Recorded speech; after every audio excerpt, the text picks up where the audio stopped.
You're with the India Today Mood of the Nation biannual survey brought to you in partnership with Cvota, which has done this comprehensive nationwide survey at a time when all eyes are on the big question: who will win the general elections of 2024?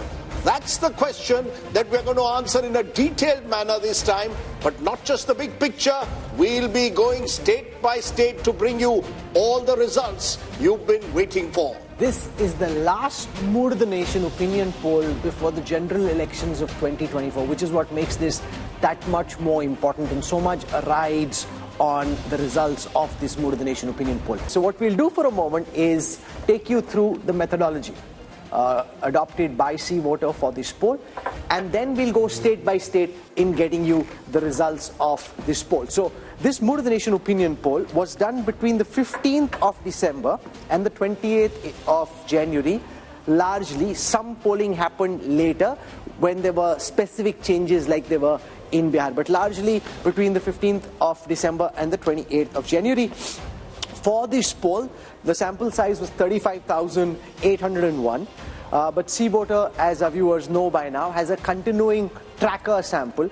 So that adds 1,13,000 interviews to the Mood of the Nation sample, giving us a robust sample size of 1,49,000 for this sample and the tracker that's been going on between the 15th of August and the 31st of January. So there's a 3% plus minus margin of error at the micro level, and Yashwant claims he has a 95% confidence level. So that said, Rajdeep, let's now dive straight into the numbers for Uttar Pradesh. Okay, let's go state by state, and we are starting with the state of Uttar Pradesh, because remember, generally it's believed all roads to Delhi lead through Lucknow. That certainly to some extent has been the case in 2014 and 19, given the domination that the BJP has had in the Hindi heartland. But let's take a look at what the Mood of the Nation poll is saying. First, let's take a look at vote share, because vote share will give you a sense of where the parties stand. And what we are predicting at the moment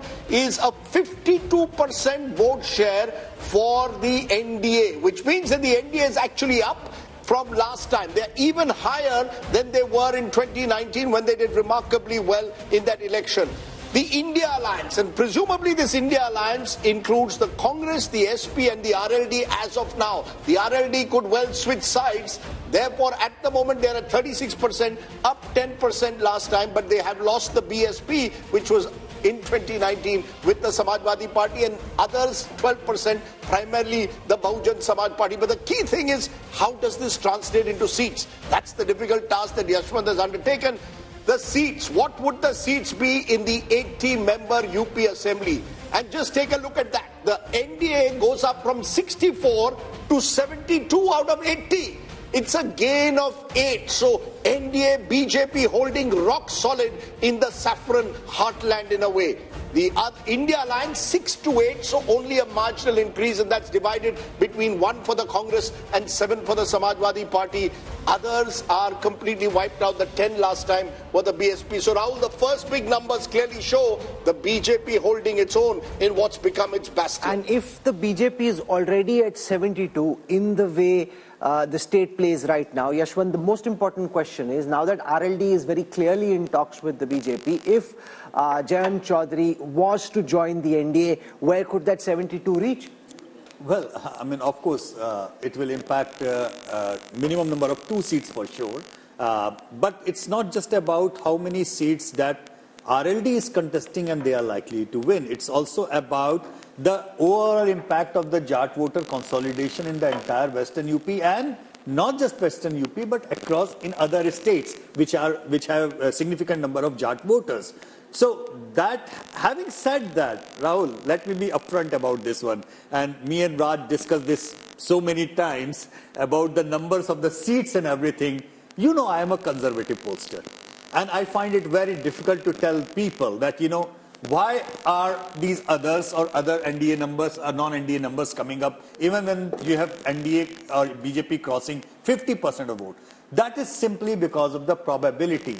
When you say any party is there in that particular region, even if you cross 0 to 1 in UP with 6 regions, you end up with 0 to 6 kind of range. So it's also a question of probability. Otherwise, this number with this kind of a vote share could end up anywhere. So you're saying it could be 80 also? I will not say it cannot happen. No, because he's sitting on 72 and he says, I'm conservative. No, it is a possibility. It can't be ruled out. But let's, we are T20 style today. So I'm going to ask all our panelists quick responses because we are going through the entire country. Raj Chenkappa, Uttar Pradesh, as I said, the road to Delhi leads to Lucknow. If this is the result of Lucknow, clearly the keys to Delhi are in the hands of Prime Minister Modi. No doubt Uttar Pradesh is the bellwether state, and if it is showing the kind of results that the India Today Cvota poll is showing, the BJP is on its way. I would only like to point out a little bit of history because the Prime Minister Modi had said he'd want to win 405 seats and for the BJP 370 seats. So if you look back, the only person who did that was Rajiv Gandhi, who won 405, and of course subsequently it became 414 when Assam and Punjab were added on. And at that time in UP, that was the undivided UP, I think the Congress won 82 out of 85 seats. It was a sweep. Now, if we are going by these figures, and as they've touched 50%, I'm sure the other pollsters would say that the BJP would require to max in Uttar Pradesh if it has to get its target of 370 that it wants. Remember, those two elections are very different, Amitabh Tiwari, because the 84 election was held in the aftermath of the assassination of then Prime Minister Indira Gandhi. It was an election won largely on the back of sympathy. Here is Prime Minister Modi, who's been in power for 10 times. This is not an empathy, sympathy vote. This is a performance vote. If you end up 72, or if Yashwant says could be even higher, that would be the most incredible performance imaginable. Yeah, so if these numbers hold true, if you see whatever is BSP's loss of 10 seats, is largely accruing into the tally of the BJP. BJP is gaining 10 seats at the expense of BSP. So if these numbers hold true, then what is clearly being shown is that it is largely a pro-incumbency vote. It is a pro-Modi vote, it's a pro-development vote, it's a pro-vote for his policies and the way he has handled the economy. But are you surprised because Rahul Verma, Uttar Pradesh was for a long time, for about 30 years, completely fragmented.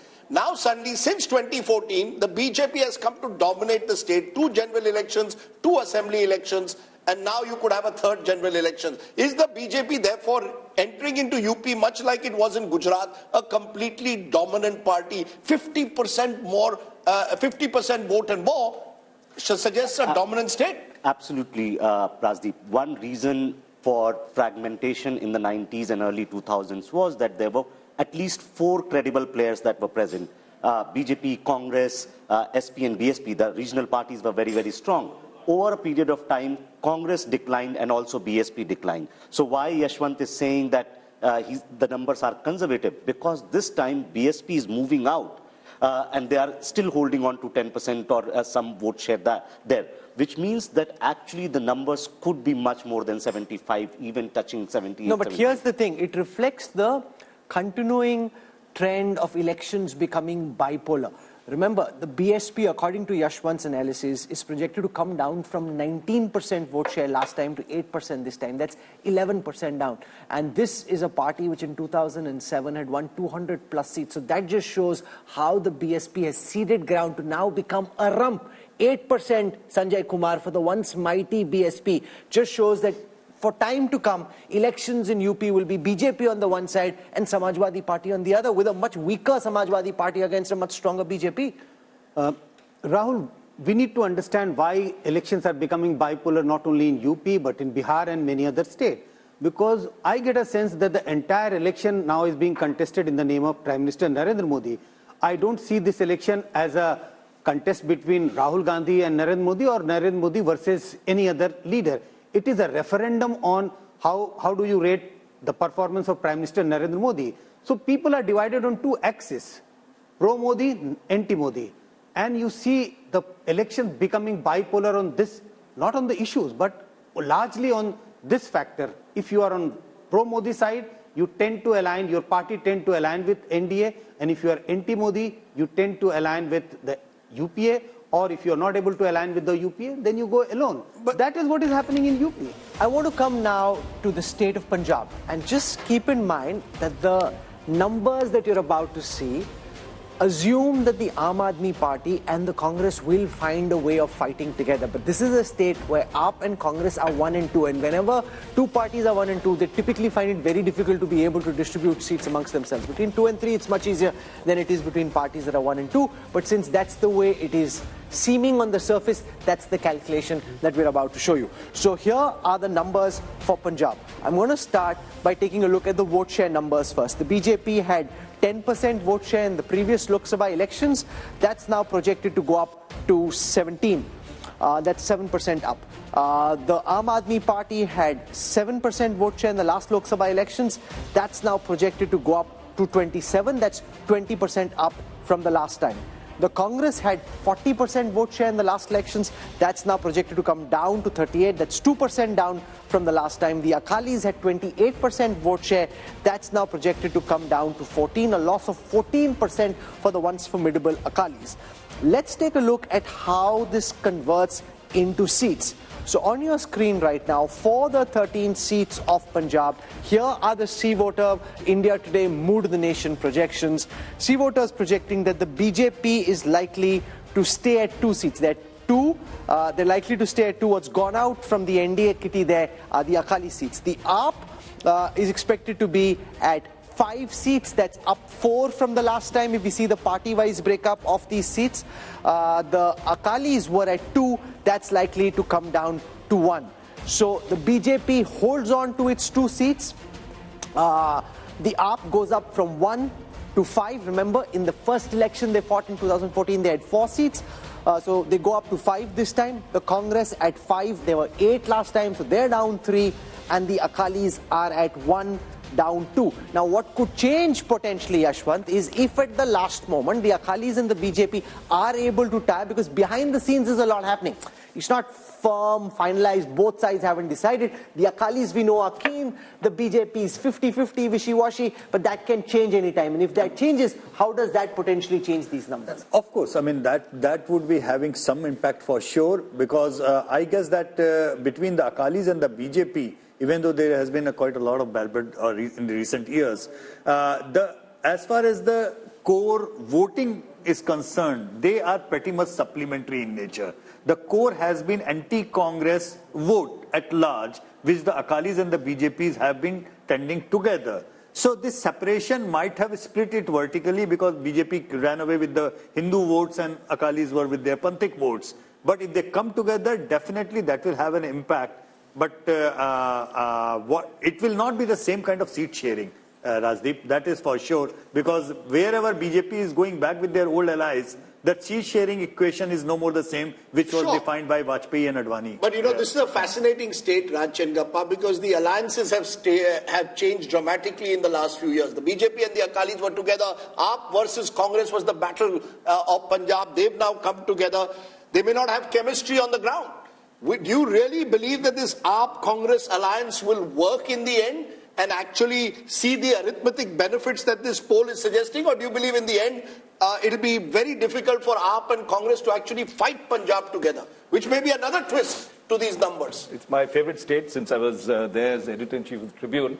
But I think here, let's take Sanjay's argument of brand Modi and a referendum of that. How much of that is going to play out in Punjab? It never happened when Rajiv Gandhi, it was a very troubled state, of course, at that particular time. So the Congress never benefited at that time because of the wave that happened. So if you look at it currently, if the AAP and the Congress get together, they're a decisive force.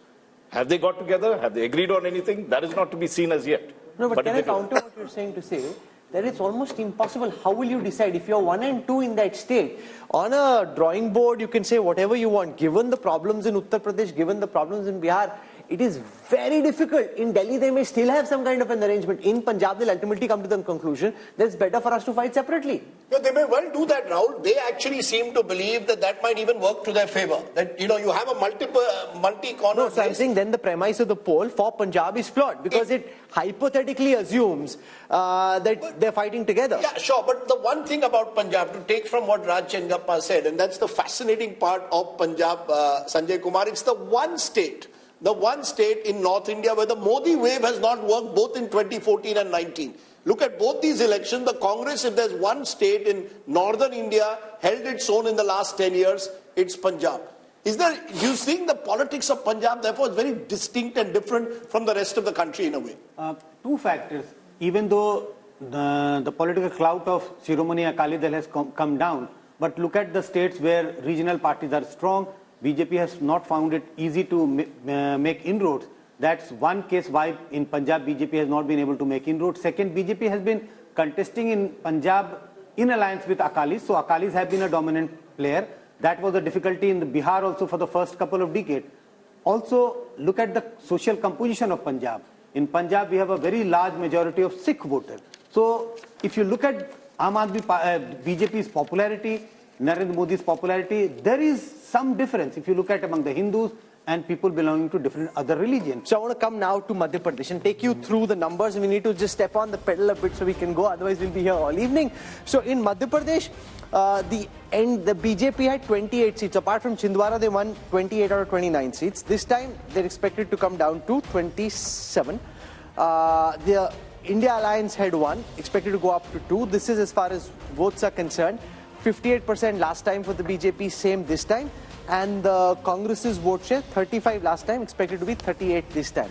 So basically, you're predicting that one other seat could possibly go away from the BJP and one extra seat could get added to the Congress. I want to quickly go across to Rajasthan as well. From Madhya Pradesh, we'll take vote share first.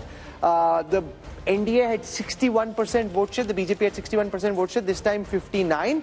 The Congress had 34, this time 35. Let's quickly see how that converts into seats. No surprises here. If that's how big your lead is, 59 plays 35 in a bipolar election, it's a clean sweep. So they're holding on, Yashwant Deshmukh, two areas where they shouldn't lose. You know, all these complicated, really detailed, finesse, nuance graphics that we have on the election intelligence dashboard, they're not going to be of any use. If this is how one way the traffic is, then what's the point of all the finessing? Well, you know, I was just trying to give what Rajdeep was saying. I will just give a term to it. I call it Modi dividend. There is a clear cut, on an average, 15 points Modi dividend as far as the Lok Sabha election is concerned. And the split vote, ironically, you know, I coined that term in 2004 while explaining why Vajpayee's popularity did not translate into votes for the NDA in 2004, because there was a lack of a split vote. And since then, we have seen slowly and steady, the number has been increasing. While Rahul is correct that, you know, in many of the states, it is not very clear-cut in that way, because in many states where BJP has been absent. Now switch to the south, and remember, Rajdeep, there's been this big north versus south effort that the opposition is making to try and build a narrative around how North Indian states are different from South Indian states. Do South Indian states truly feel and vote differently? We'll find out in this hour. Remember, we've given you the North India numbers in the first half. 154 of the 180 seats going to the BJP-led NDA. India Alliance just 25, others 1. So there's a north typhoon. What's happening in the south? Is there a hurricane the other way around? Let's start. India mein cyclone aata hai, sir. Cyclone, okay, the southern cyclone. Sorry, the southern cyclone and there are cyclones that take place in south of the country. We're starting with Karnataka, a state which, remember, went to the polls 7 months ago in Vidhan Sabha.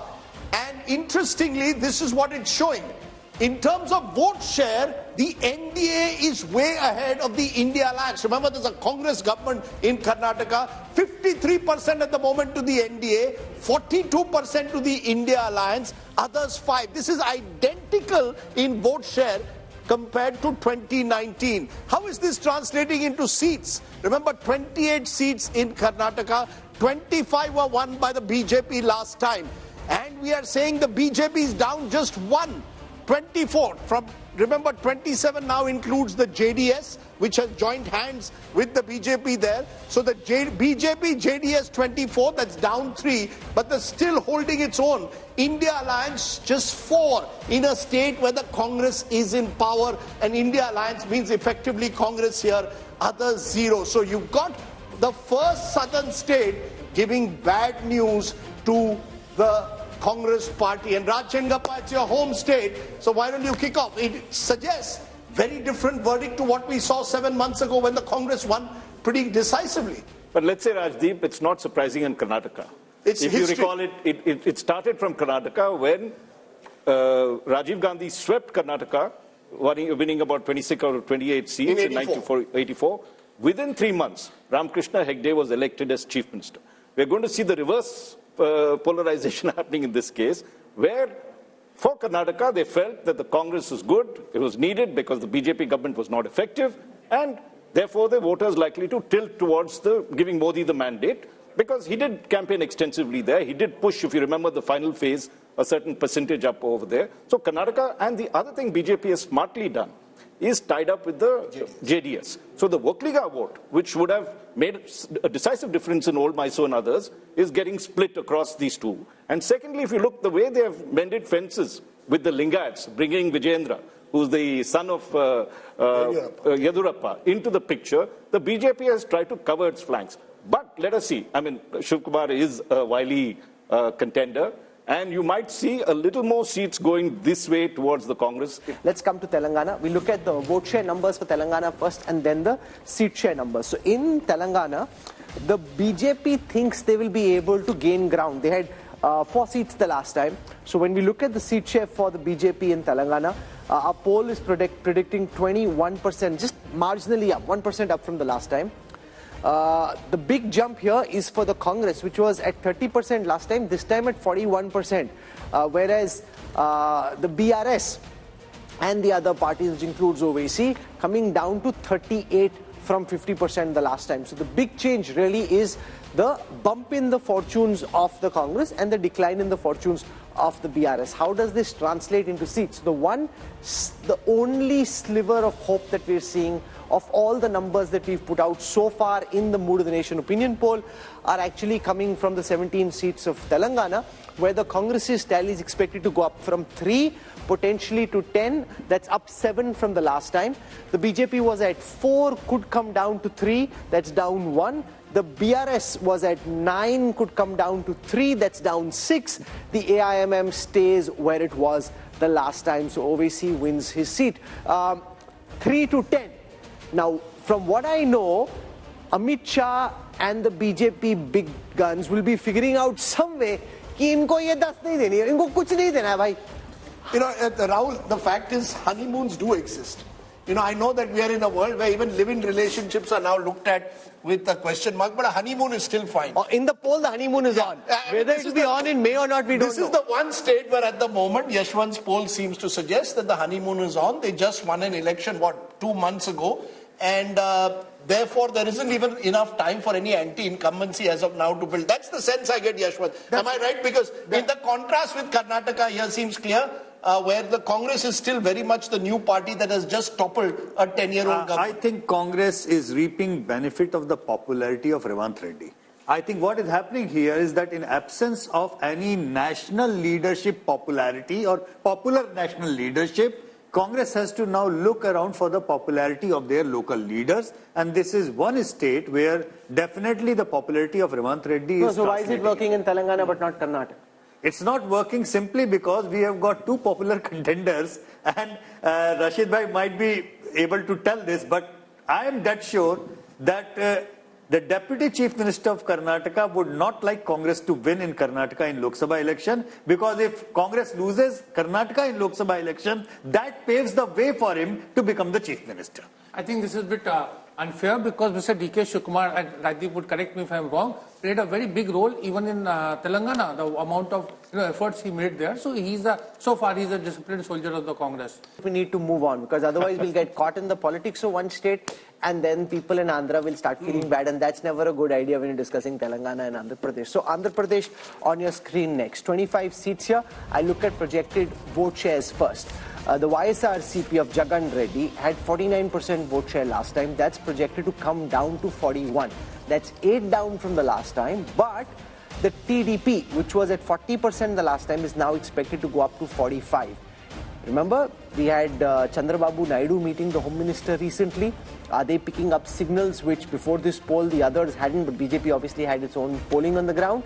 The BJP had very little vote share, it's just marginally expected to go up. The Congress had very little vote share, marginally expected to go up. But the big change there is, for the first time, we are seeing the vote share of the YSRCP since Jagan led his party to power after that famous Padyatra, lesser than the TDP, a 4% gap, converted into seats. Fascinating here, very, very fascinating, because remember, Chandrababu Naidu was really given the rough end of the legal stick recently, and there's a lot of talk amongst the TDP supporters that there is sympathy on the ground there. That is reflecting in the numbers for the first time, because from 0 the TDP is projected to go up to 17. If you ask me, of all that we've seen, this is the one number that pops out of the screen and grabs my attention. You know, my sense is Mr. Amit Shah has got a sense of what Yashwant Deshmukh's poll was suggesting. Because why is No, it? Sanjay Kumar is surprised. He's Because you've got, before I get, because you see, Chandrababu Naidu was A there. clarification, Rajdeep. Yes. Is TDP only TDP or TDP plus Jan Sena, obviously. plus Jan is it Jana Sena also in Yeah, but you see, the thing is that you've got a party whose leader, Chandrababu Naidu, has been knocking on the doors of the NDA for months now. And the NDA wasn't opening the door. Suddenly at the Ram consecration ceremony, you see Chandrababu Naidu there. Now Chandrababu Naidu's come back to Delhi, and apparently there are two views within the BJP. How far should you go to completely embrace him? But I think the BJP wants to be clear. They want to be with the winning side in Andhra Pradesh. And the Andhra side also wants to be with the BJP, because you need help from the center. So if these numbers are right, one of the alliances we could see in the next couple of weeks is TDP. No, but remember, Jagan is also meeting Amit Shah. So now we don't know. I'm just saying these numbers. These the numbers BJP has both the Andhra balls up in the air. They can decide where they want to go. No, the thing is that BJP cannot decide who forms the government in Andhra, because I think the real battle there remains Chandrababu versus Jagan Rahul. But with these numbers, the BJP will be tempted to go along with Yashwant Deshmukh. This is the most fascinating insight of all that we've seen so far. The Telugu Desam, where many people had started writing the obituary of political obituary of Chandrababu Naidu and his party, pops out. Jagan Reddy, who so far is busy, and I'm sure he'll be watching this, so we should be just slightly mindful of what we say, busy projecting invincibility, is suddenly seeming on shaky ground. And how does this then impact potentially the assembly election, which will also be held at the same time? I think the problem what Jagan Mohan Reddy is facing, not that his own personal popularity has taken a hit. I think the problem is there is a huge number of non-performing MLAs and MPs. The anti-incumbency at the micro level. In your view, is the assembly mood also the same? Yeah, I mean that's what is happening right now. You're sure about that? Unless he changes, no, big because you don't know for sure, because this is a Lok Sabha poll. Yeah, that's what I'm saying. But do you think it indicates assembly mood also? I'm getting the indication of that same as well. Unless he changes huge number of sitting MLAs, chops the tickets and gives fresh faces, he has a problem even in the assembly. What's gone wrong for him? You met him recently. What could have suddenly gone wrong? Because this was not the situation in the last MOTN. So it's obviously changed just in the last 6 months. See, BJP has a problem of plenty here. So it will choose whichever party is going to win more or a higher number of seats. However, as you mentioned, Andhra is one of the few states where simultaneous elections already take place. And generally what happens is that whatever is the result in the Vidhan Sabha election is reflected in the Lok Sabha election. Andhra 2014-19, Telangana 2014, Odisha 14-19 and Sikkim 14-19. So this could be reflective also of the YSRCP facing pressure or anti-incumbency even at the local level. I can tell you one thing very clearly. Chandrababu Naidu is going to be on India Today television very soon. And Tamil Nadu is the one state where the UPA or the India alliance, at least at this moment on the surface, looks settled. The turbulence is on the NDA side because the AIDMK and the BJP are now separate just at this moment, and this game is changing so fast that I don't want to end up saying something which makes us look silly a few weeks down and people look back, because that's the way everything we're saying is just commentary at this moment. Things, of course, can change. So here is Tamil Nadu. I'll start with the vote share numbers first. So the NDA projected to be 15% vote share. The India Alliance from 53 to 47. This is largely the DMK and the Congress and some of their smaller allies. Now you've got the AIDMK in the others, which is now expected, the others together are expected to be 38%. Let's look at seats. Yes? Also, then a lot many smaller groups are there who are not yet aligned. DMK. So we do not know which side will they be in. So a lot of this AIADMK on its own is hardly about 30% at this point of time. So 8% are the others, 30% is the AIDMK. Okay, here is the conversion into seats. Now, again, the second state where there is some good news for the opposition alliance, because like in Telangana, this time, of course, is the India alliance. They had 38 seats the last time, expected to go up to 39 this time. The BJP, while it may gain vote share, not expected to win seats in Tamil Nadu, and the AIDMK had just one seat. That too could come down to 0. So Tamil Nadu looking strong. Does the DMK stay fully with the Congress, or could there be a twist in the tail there also? I think, Rahul, I'll be very surprised given the statements that Stalin has made at the moment that he will also switch sides. There's the ED factor that our friend Rashid Kidwai mentioned. Yes, there are a number of DMK ministers under the ED scanner. But I find it difficult to believe that it will happen before the election. What happens post-elections, we don't know. If the Congress completely collapses, many of these allies of the Congress today could go in different directions. But I think there's a general sense, and the poll may well bear it out, Yashwant, that this is the one state where the Prime Minister's popularity is much less than it is nationally, even though he's made the effort repeatedly to go to Tamil Nadu, to identify himself with Tamil culture, the Singal, when the new parliament was inaugurated. So the BJP, as always, continues to see Tamil Nadu as this sort of bridge too far, which they want to one day conquer. But no, look at the effort he makes with the Kashi Tamil Sangam. Yeah, but my sense is the AIDMK's collapse over the years has only consolidated the DMK and has put the BJP in a difficult position. Do we try and occupy the opposition space, or do we tie up with the DMK? Yes, in the either ways, the vote share increase is not going to result in the seat conversion. So is there a vote share increase substantially? It's a vote share increase substantially. It could be further because, as I said, many of those smaller splinter parties might still go this way, that way, or the ND way. We do not know. No, is the BJP gaining or is the AIDMK gaining this plus 3%? It's the BJP gaining. AIADMK is going down and down and down all the way. And by the way, AIADMK is counted in others in this calculation. It's not counted in the NDA vote share for that. No, but so you're saying a 15%. Just a minute. You're saying a 15% vote share is principally a BJP vote share? And the other perceived alliance partners of the BJP, and that's not a very big number. I tell you why. In 2014, BJP actually contested with his alliance all alone, not being part of AIADMK or DMK, and they polled 18%, which is a decent enough number. But that vote share, just like Kerala, as I mentioned, BJP almost touches approximately 20% in Kerala. In Lok Sabha. In Lok Sabha, but 0 seats. It doesn't really matter. 3 states where Prime Minister Modi has actually bent over backwards, I would say, in order to accommodate the political sentiment, Tamil Nadu, Kerala and Punjab.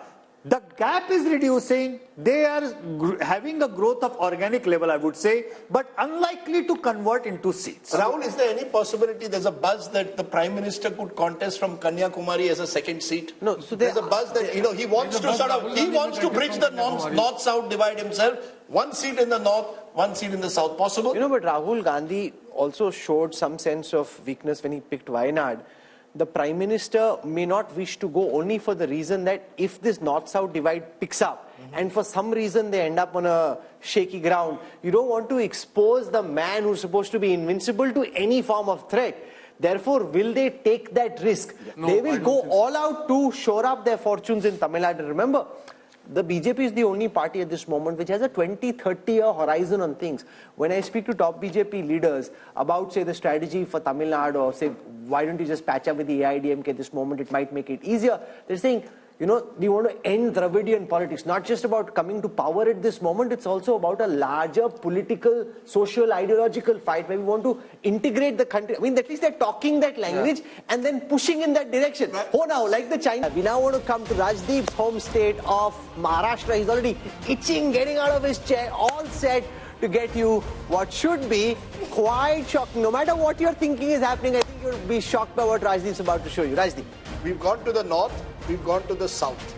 But the best part of the country is when you're a West Indian. So I'm going to go as a West Indian, I've got to go to Maharashtra. And whoever thought Maharashtra would be one of the states which would see so much of chaos and instability in the last 5 years? We've had 3 chief ministers and plenty more in that state. What is the mood of the nation showing for Maharashtra, state that will have both Lok Sabha and later in the year Vidhan Sabha? NDA 40%.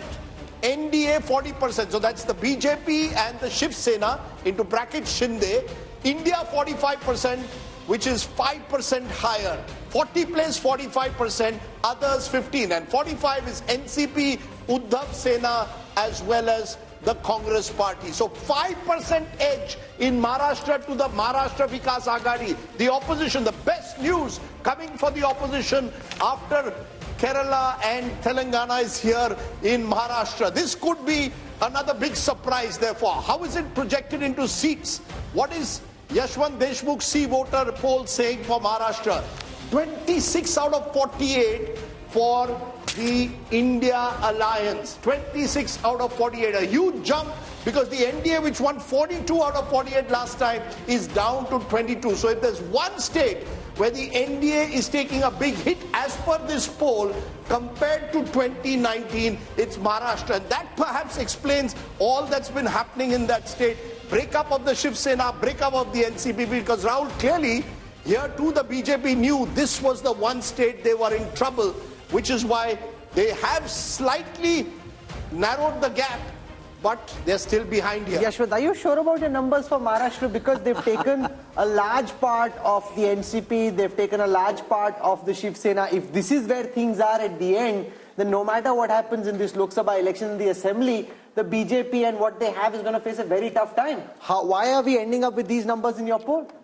Rahul, out of the 140 crore people in India, is any damn person sure about Maharashtra as on today? I mean, let's be honest. People are confused, not just because of the previous mandate, the current mandate, people going here, people going there, parties being split, and now the symbols are with the people who did not form the party and with somebody else. So having said that, it's a Maha mess. It's a Maha mess. It's not Maharashtra, it's Maha mess at this point of time. We want to come to the fascinating state of Bihar, where Nitish Kumar's U-turn has made things very topsy-turvy and very exciting, which is also why the Mood of the Nation poll had to do extra polling to be able to capture what's happening in Bihar. On your screen right now are the vote share numbers for Bihar first. 53% is what they had in the last Lok Sabha elections. They're projected to be at 52, but there is, on the surface it seems not much has changed, but so much has changed internally because the JDU, which was earlier with the India alliance, has now jumped over, which is what kind of keeps the BJP-led India alliance where it was. The India alliance was at 31%. That's expected to go up to 38%. Let's see how this converts into seats. For the first time now, on your screen, the Bihar projections on the 40 seats of Bihar. Yashwant Deshmukh and his team at Cvota are predicting that the NDA could end up at 32. Remember, apart from Kishanganj, they had 39 out of 40 seats the last time. They expected to come down 7 this time round. The India alliance, which had only 1, expected to go up to 8. So just imagine, Rajdeep, if Janata Dal United was actually here, BJP was staring at bigger losses in the orange column, and the India alliance was looking at bigger gains, which is what explains that somersault. You know, the fascinating aspect is that when you went to Uttar Pradesh, the BJP is holding its own. The moment you've gone into neighboring Bihar, even though the BJP has now struck an alliance with Nitish Kumar, gone back to its own party, it's down compared to 2019. In fact, if you look at the BJP overall, except for Uttar Pradesh, none of the major states are seeing a major jump for the BJP. In Bihar, so that's what makes Bihar very interesting. No, but because this happened so close to your poll, does your polling account for the full impact of Nitish coming back to the BJP? Not really. I mean, because we had to do a snap poll and see what kind of impact it was. We could sense 2 major things. Number one, yes, there is almost like 8% arithmetic jump, you know, from the India faction to the NDA, just by moving JDU supporters to this side to that side. Which could also mean that Nitish is now worth only 8%. Yeah, exactly. This is one of the points, which is like, instead of 16% which he polled in 2014, his core vote looks like more like a 8% kind of thing. Number one. Number two, we still don't know who is contesting how many seats, you know, and please remember, even Paswan's party is split into 2.